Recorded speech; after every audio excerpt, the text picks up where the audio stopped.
Bonjour à tous, je suis en présence de David Bria, le coach de l'équipe R3, dont c'était sa première saison avec nous cette année. Écoute David, peux-tu nous raconter un petit peu cette saison qui était peut-être vive en émotion? Tu peux un peu nous faire le déroulé un petit peu global?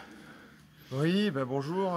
Oui, ça a été une saison, on voit qu'elle se joue à l'avant-dernier match, c'est quand même un signe, avec aussi des choix stratégiques de club qui ont été importants, avec la participation de certains joueurs du groupe 1 depuis 3-4 matchs, avec l'arrivée de joueurs blessés de longue durée aussi depuis le début de l'année. Il y a eu pas mal de facteurs qui ont fait qu'on fait cette fin de saison et qu'on peut assurer l'essentiel aujourd'hui. Il ne faut pas oublier aussi tous ceux qui sont là depuis le début et qui ont progressé. Il y a quelques jeunes dans cette équipe-là. Je pense à Mathis qui a quasiment fait tous les matchs, Justin, Célestin, là, il y avait Kevin. Enfin, il ne faut pas les oublier non plus parce que ça serait vraiment très... Ouais, ce ne serait pas correct de dire que ça se jouait uniquement avec les renforts. Il y a tous ceux qui ont progressé pendant que ceux qui sont venus nous renforcer aussi. Je pense qu'on n'est pas vraiment à notre place par rapport à la qualité intrinsèque du groupe. Par contre, comme on n'a pas fait les efforts au bon moment et on a eu des défaites qui nous ont fait mal. Je pense à Montreuil, le deuxième match, qui nous casse la première dynamique de la première victoire. La défaite à Louvigné sur la deuxième phase, qui nous coûte sans doute des points chers et qu'on est obligé d'aller glaner là sur les derniers. Et ce match à Louvigné, malgré des renforts du groupe 1, parce qu'il y avait quand même des... Donc c'était la preuve que c'était pas gagné qu'avec des renforts. Voilà, la preuve, c'en est bien la preuve. Hein. Ça nous a aussi mis la puce à l'oreille de se dire que ça suffirait pas. Il fallait aussi qu'on retrouve un groupe et puis un esprit de groupe. Après, je pense sincèrement qu'on le mérite par rapport au niveau des équipes qui sont derrière nous. Il me semble qu'on est supérieur dans la qualité technique, tactique, mais on a ces petites carences au niveau du mental, où des fois on n'arrive pas à se sublimer, des fois on n'arrive pas à faire le dos rond, à se faire mal collectivement. On n'était pas capable de le faire en début de saison. Il me semble qu'on est capable de le faire un peu plus maintenant.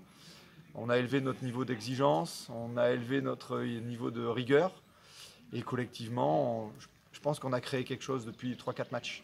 Ouais. Et c'est ce qui fait la différence aujourd'hui et ce qui nous permet de vivre ces 3 dernières saisons plus sereinement. Ces trois dernières semaines plus sereinement jusqu'à Martigny, et puis de finir avec les gars qui ont participé à un R1 le maximum. Et ils vont pouvoir profiter du dernier match à la maison contre Séné. Nous, on va pouvoir aller à Martigny avec le groupe qui a vécu le maximum de cette saison et sans pression. Et c'est bien le plus important, franchement, parce que c'est toujours compliqué ces derniers matchs en jeu.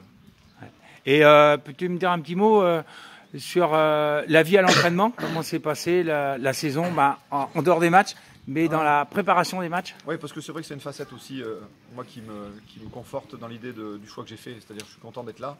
C'est-à-dire la qualité des séances avec Erwan qu'on peut animer, l'investissement des mecs sur les séances, l'échange aussi qu'on a beaucoup avec Nico. Il ne faut pas oublier Nico Corbière qui fait un gros boulot avec l'AC. Et pour moi, c'est plus qu'une équipe. C'est l'équipe Fagnon du district du club. Faut qu'on l'envisage comme ça. Et il mériterait de finir bien la saison. Et non, franchement, ce qui se passe aux séances d'entraînement, la qualité des mecs, le travail aussi de Simon et de Romain, les kinés, qui nous emmènent dans des conditions optimales. Il faut que les gars aient conscience de ça. C'est qu'ils ont des infrastructures top, ils ont des séances, je pense, de grande qualité. Et il faut qu'ils aient conscience que c'est pas dans tous les clubs comme ça. Et il n'y en a pas beaucoup de clubs comme ça. Même des clubs qui jouent plus haut, je pense, ils n'ont pas cette qualité-là. Donc, il faut qu'ils aient conscience de ça pour repartir sur la saison prochaine. Parce qu'il faut déjà se projeter en fin de compte. Ouais. Toute la dynamique qu'on crée là, j'espère qu'elle va nous servir l'année prochaine. Que ce soit pour le groupe R1, le groupe R3 ou le groupe D2, D1, ça dépendra. Mais il faut qu'on soit dans ce niveau d'exigence-là, voilà. Et ça se passera encore mieux l'année prochaine. Et d'après toi, que les joueurs qui gravitent chez nous prennent bien conscience de la qualité qu'on essaye de mettre en place. Enfin, tu vas jusqu'au kiné, autour de tout ça, quoi. Hein. Alors je pense qu'ils en ont conscience. Maintenant, entre avoir conscience de ça et le retranscrire sur le terrain, il y a une différence. Ça s'appelle le mental.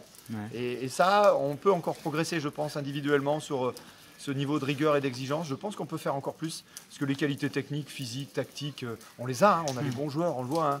Là, il n'y a pas beaucoup d'équipes sur la deuxième phase qui nous sont supérieures. Je pense même qu'on fait peut-être la meilleure partie de saison de toutes les autres équipes en termes de régularité. Maintenant, il faudra commencer dès le mois d'août. Quand on va venir, il va falloir venir à son poids de forme. Il ne va pas falloir avoir les 3-4 kilos que certains avaient trop en début de saison, qui a flingué le début de saison. Il va falloir arriver en ayant fait la préparation physique de début de saison, parce que c'est ça de gagner, et ça évite de galérer après sur des séries de blessures. Tout ça, il manque ça, ce degré d'exigence-là. Et si on l'a, je suis désolé, j'utilise beaucoup le terme, mais si on l'a, ça changera toute la physionomie du championnat. J'en suis sûr. Bon, bah, parfait. Tu vois, je voulais abonder dans ton sens. On avait une réunion du comité directeur ce matin et on a abordé le sujet aussi d'exigence. Et moi, je voulais juste faire un petit message à travers de l'exigence de renouveler sa licence et d'amener sa licence, valider tout au bon moment, en temps et en heure. Ça, ouais. Non, enfin, je pense que tu es d'accord avec ça. C'est un petit rappel amical. Mais je pense que ça fait partie que c'est le travail de l'ombre qu'il faut faire. Quand tu arrives début août, ta licence elle est signée, validée chez le médecin et qu'on n'est pas en train de courir parce qu'on se dit merde, je peux pas jouer dimanche parce que j'étais un peu laxiste là-dessus. Il faut que les garçons sachent que voilà, la saison elle commencera pas au premier match de championnat. Elle va commencer mi-juillet avec leur préparation individuelle.